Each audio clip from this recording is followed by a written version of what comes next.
I am so pleased to have a guest here today for our courageous conversation, and his name is Dale Dawson. And we are, this is a really important topic, and I cannot thank him enough for being willing to share his experience. So Dale, tell us a little bit about what it is we're going to talk about today, what you're going to share out about. I'm willing to share everything. It was very important to me. I learned a lot about this disease. I learned a lot about friends, and I learned a lot about, caretaking, something I'd never done before, and then just how to kind of plan for the future in all of this. And that was actually a really difficult part. So, and I learned a lot of good communication skills, I think. So tell us a little bit about who you are, because I think who we are when we start this journey is not who we become over this journey. I mean, we change over this journey. I mean, I have not met anyone who didn't change. Yeah. But I'm really curious a little bit about who you are, where you're from, that kind of stuff, just so we have a sort of a picture of you. Okay. Well, I grew up in Houston, and I left there in my early 20s. I met my wife, Patty, at 25. We just became attached to each other very quickly. Actually, within 3 months, we were living together. Wow. So, wow. Really that was like, whoa, we met and it was like, oh yeah, this is somebody I want to be with. That's like, wow. That was it. So we moved to Utah, got married a few years later. I took a job as a police officer within a couple of years of us moving to Utah, and I've been a police officer since. Wow. So how many years is that, Dale, approximately? About 31 right now. Wow. Okay. And so for us, we kind of had our kids late, which was Patty had her first child at 30 and second one at 33. Okay. And then, so I'm a couple years older. So my first was at 32 and then 35, and which was good. And it was real interesting. So I worked in Utah for about 14 years, and then moved to, I live in Eugene, Oregon now. Oh, okay. And beautiful area. Yeah. And so the kids were 8 and 5 when they moved here. And we were lucky enough that Patty got to be a stay-at-home mom when she got here. And that was, she said, I quit 2 good jobs to follow you, so I'm going to be a stay-at-home mom. So, so here's how we're going to do this next part. Okay, Dale? Yeah. It was nice. She was the controlling not controlling, but she was the leader in our partnership. Yeah. We were together for 30 years. But what it turned out though is that fell in very perfectly, because as the kids went through school, just as the oldest one was graduating is when she was diagnosed from graduating from high school. And so she was diagnosed at 47, I think. Wow. 47, 48, yeah. Wow, that's really young. I mean, super young. And to be diagnosed that early, the symptoms had to be brewing for a while. I mean, before anybody thinks this is dementia. That is not your experience at first, for most people at least, at all.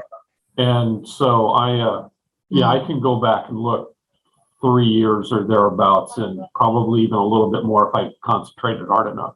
Mm-hmm. Where I could see the symptoms of that coming on. So she was diagnosed in 2012 in about August, and then by March of 2014, she didn't know who I was, and so that was when the younger son graduated, was in 2012, and it was really sad that she couldn't pick him out on the basketball court. So do you know what kind of dementia Patty had? Did you guys get a definitive or just young onset? Yeah, it was a general early onset. Yeah. Wow.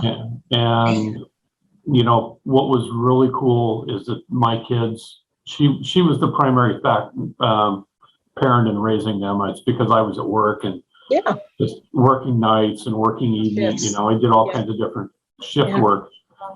Wow. And so the kids were a great help with her. You know, they treated her very well, you know, and what was really neat is her true personality came out, and she was always the nicest person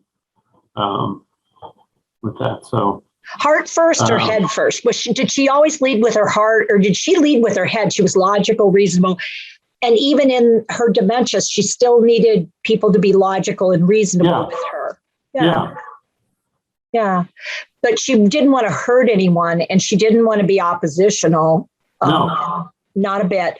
But was it hard sometimes for her to give over, or did you find ways for her to feel like she was in control of things and in charge of things, even though she got a lot of support to do that, but she still felt like she was running the show in many ways? I think so. Yeah. And, you know, I worked with her because that's what she did. And she slowly acquiesced to me kind of taking over, which was kind of different. So, you know, and we went through a kitchen remodel shortly after she was diagnosed. But what she had already given the plans on what it is that she had wanted. So that was really nice. That was good. That's good. Yeah. So, I mean, we can spend time talking about all those different things because, I mean, young onset and kids and that sense of loneliness in many ways of being the husband, but also now being a care manager and taking over this response. I mean, all of that. And that's a whole different conversation. The one we wanted to talk about today, because you were so willing to do this, was telling people about this and having that conversation. So when you went to the doctors, I got a curiosity about the very beginning. Did he tell both of you? Did he mostly address this mostly toward you, toward Patty, toward you as a couple? How did that first sharing about the condition come out? Well, the bad part was, you know, because Patty was still driving. So she went in and took her initial assessment without me. And that's fine. And then the doctor didn't want her to drive home and then put her in a taxi and sent her home. And that was extremely upsetting to Patty. Wow. And when you're incompetent, so we're going to have to take charge here, and no, you don't get a choice. Yeah. Wow. And so we went and got her car later, and I think we went back a week later for the kind of the diagnosis kind of thing, or the report from her. And so she addressed both of us. Okay. The doctor was really nice, and she could tell by the way Patty and I were together that she addressed both of us. And it was, she did a really good job. And, you know, I didn't know where it was going to lead. And I know Patty was a lot more emotional about it, but I can see why, because it, you know, was affecting her more than me. Yeah. You know, well, did it feel to her, do you think? I mean, did she ever say, well, at least we have a name for what it is? I mean, I couldn't understand what was happening. I knew something was wrong, but I couldn't quite figure it out. Or was it more of a surprise to her? I think it was more of a surprise. Okay. You know, she hit it very well. Mm-hmm. And that's why I said I can go back and look 3 years earlier and see you know, we just progressed through it, and, you know, I can't do this anymore. And so we just kind of worked around that. And then it wasn't until that much later that we figured out why. Yeah. Were you surprised at the diagnosis by the time it happened? Yeah. So there's sort of shock and awe. I mean, there is that element of shock and awe of like, no. Yeah. No. And evidently my grandmother had it, but I was never around it. And with my job, I had interacted with a few people because we get the disturbance calls. You get the, Yeah.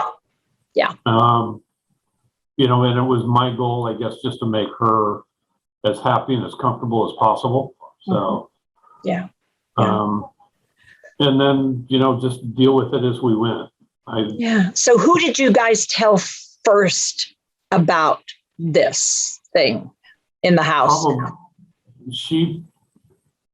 Probably her mom, and then my mom, and what about the boys? When did you do the boys? I don't remember.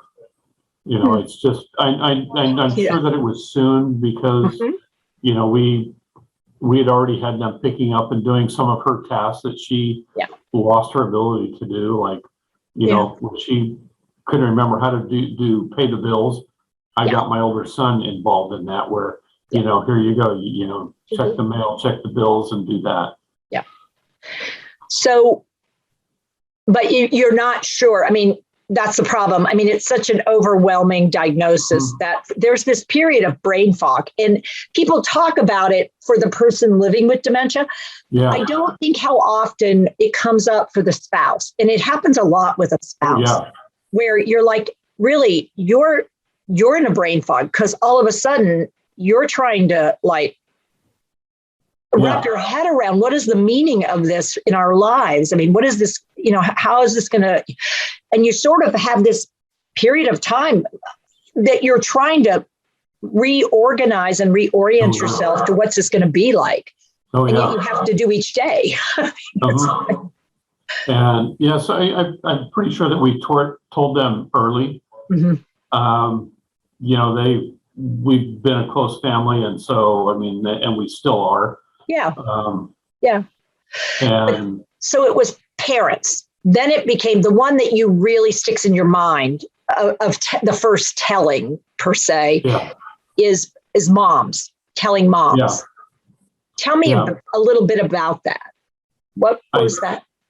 I think Patty told her mom. She still knew enough of what was going on that she called her and told her. But I remember calling my mom and telling her. So, and just walking around on the driveway and talking on the phone with her and just letting her know. So, and it's in many ways, I wonder how much it was like delivering a diagnosis of cancer that can't be cured. Yeah. And really, there's so many limited treatments for, but it's a slow but for you, it was not that slow developing cancer in many ways. It was a fairly rapid cancer. Yeah, it was. I mean, it was changing pretty quick. Yeah. And the hard and strange part was, like I said, when I would be on the phone telling friends, it was every time I told somebody the first time, it was really like telling it again for the first time, just in general. Yeah. And so the grief and the loss, having to express the grief and the loss, and the sadness, the intense sadness of it, and realizing you were now taking this loss and this sadness and having to spread it out.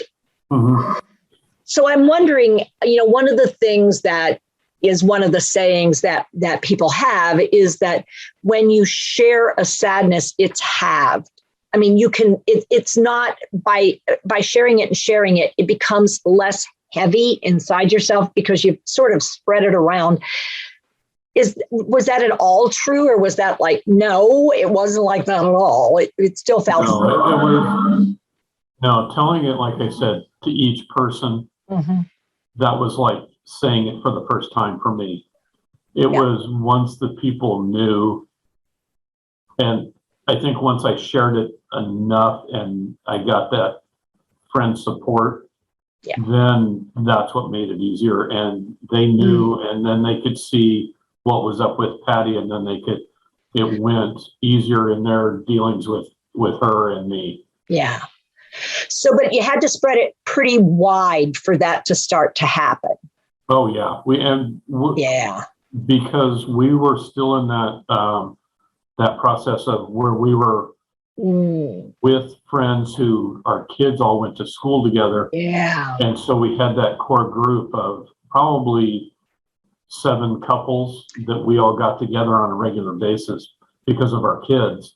They were in the same sports or the same activities, or they were friends. And so that network, and you guys relied on each other, because I remember those days of that became a real important network, because you could trust your kids were with their kids, and then it was your turn, and pickups and drop-offs and rearrangements, and wow, a lot of negotiating. So there was you couldn't have a boundary really if you were going to do this and have a normal life.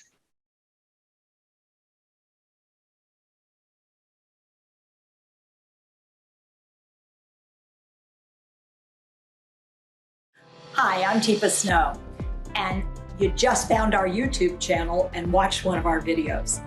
I'm the owner and founder of Positive Approach to Care.